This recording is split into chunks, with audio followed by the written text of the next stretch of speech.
My name is Jim Wentworth. I'm with the new Center for Innovation in Teaching and Learning. Hopefully you've all heard of CITL by now. But I want to give you a little bit of a context of kind of where I came from, because it'll certainly come out in my examples. Definitely my examples and my experience all heavily related to visual arts, and so that's my frame of reference when I think.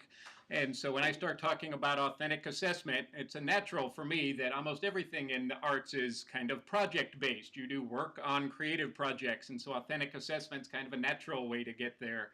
But it'll come up. Basically, my background is in visual arts, a BFA in photography, and then was working through my MA in photography, and a new program appeared on the horizon in interactive media and decided to do that. And then that got me a great teaching position, and I did that for 5 or 6 years, teaching students, really, undergrads, how to use software. When I got there, that's really what the program was, but the goal was, we shifted very quickly away from how do we not teach them software and how do we teach them to communicate with digital tools. So really that's where a lot of my experience in curriculum design comes from, that transition of getting away from a software-based focus towards a course where we could really teach them how to create artistic works and communicate with this medium.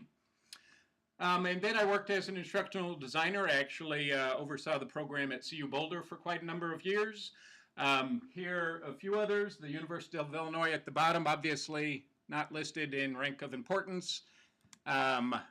And I started teaching online a little over a decade ago. So while I was at the University of Colorado, I had the opportunity to develop and teach 3 different online courses. All a lot of fun, and this was pretty early on. It was back when the technology was a lot more cumbersome. You had to battle a lot with every little thing you had to do. So I would say things have changed a lot. Just the usability of the tools we make courses with has gotten considerably better in the last decade. Today, and you've seen the emails probably, you got tired of 3 announcements already. One of the things I hope to do as I teach this whole workshop series is model the behavior that I hope a good online instructor would adopt. And so communication is key. But we're not going to talk about how you use Compass or how you use Moodle. We can support you. We actually have several instructional designers here who know this technologies very well. When we form in groups, I'll ask them to kind of sit with us and join us in helping to work through our objectives and some of the active stuff we're going to do. And then there's all kinds of technology support people on campus that can support the LMSs, including myself and my colleagues. But our primary job is really in the designing of courses. And so we're not going to leave you hanging, though. If you're trying to actually take what you're learning in this class and start applying it into a new course, then we'll be happy to help you, either one-on-one consultations, sit down with you and say, how do we make this thing behave to do what you want? But I hope it doesn't disappoint you to find out I really don't have time in the 2 hours today to teach you much about the tools themselves, but I'll give you lots of resources. What we are here today is talk about all this stuff. The difference between an online course and a face-to-face course. Most of you, I'll assume, are kind of coming out of face-to-face and would be thinking about doing this in a redesign kind of format. So it's not that you're designing a brand new course online. You've probably taught it before, and now you're bringing it into the online environment. That's certainly not true for everybody, but that's kind of a lot of what I talk about will come from that point of view, a redesign.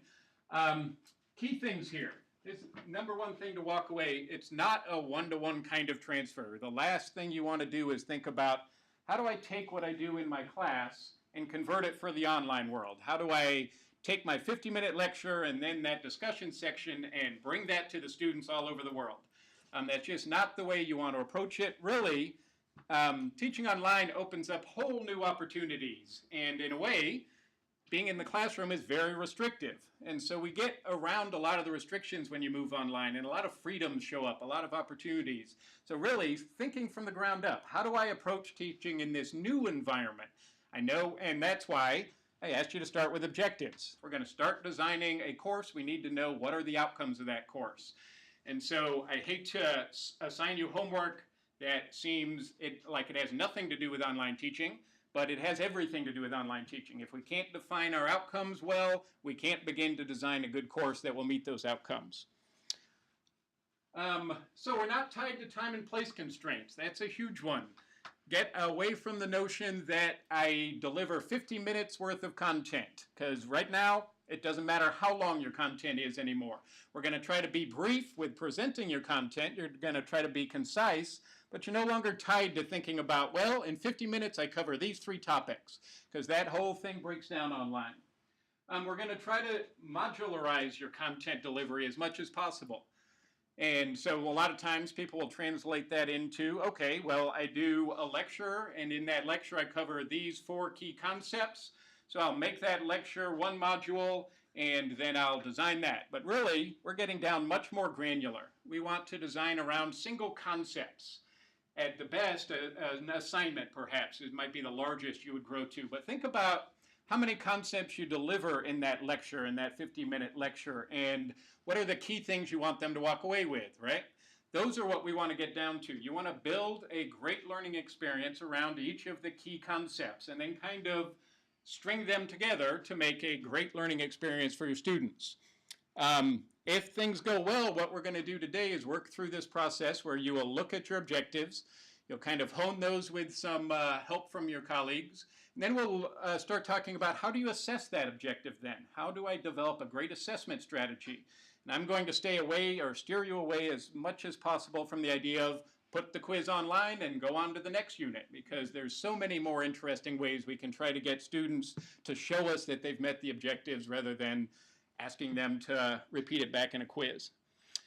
Other things you may not consider, potential for global audience. One of the things that we need to move away from probably here in this country is we have very US-centric examples and case studies, and we really need to start internationalizing our approach to content delivery. Because as we deliver more and more online courses, we're finding more and more people involved. Collaboration also, because our students are dispersed and working all over the place, it's great to find projects that allow them to collaborate. So we'll talk a lot about how we could dream up great ways to get students to work together, even if they never meet each other, even if they're across the country from one another. And then, of course, we can't get past legal concerns, and I'll talk a lot about authentic, engaging activities. There's definitely a switch in the instructor role when you move to fully online, right? We're used to being the experts in the room who kind of relate the information we have to the students. They walk out of the room knowing everything we want them to know. What we see in online is much more a presence of the faculty guiding students through the learning experience. This bottom one. You set up a great learning experience, a bunch of activities that the students are going to progress through, but then you facilitate them getting through that. Make sure that they're getting the feedback they need. This is a critical component. Students don't have any idea how well they're doing in your class unless they're getting regular feedback from you. Too many of the face-to-face classes kind of rely on high-stake midterm exams, and the students, that's their first opportunity to see how well they're doing. But in the meantime, what they're doing is they're coming to class, right? And they're engaging with you and with their classmates, and they're getting some sense of their knowledge. They're measuring, how well do I understand this in comparison with my peers in the class? They're sitting there watching you lecture and giving you some visual cues as to how well they understand things, how engaged they are. All of that falls away in the online world, so we have to think about new ways to do that. And managing student expectations. Again, students kind of have already learned what's expected of them in a traditional classroom. They know how to behave, they know how this process works. Many students are still new to the online environment, to fully online courses. That's going to be less and less true all the time. But we don't have as established practices in the online world, so they don't have that kind of background to rely on and say, oh, I know how these things work. I've done this hundreds of times. We're all still learning kind of how to work online. I'll talk a lot about communication policies. It's amazing how much time you can save yourself just by putting a line in your syllabus that tells them how long it will take you to reply. You say, I will get back to you in 48 hours, that helps an awful lot because students sit out there somewhere in the world and they're very apprehensive. They feel alone and isolated. That's kind of the picture we have of the online student. I'd say that's pretty accurate, but the more we can communicate with them and the more we connect them with other people in the class, the less that's true.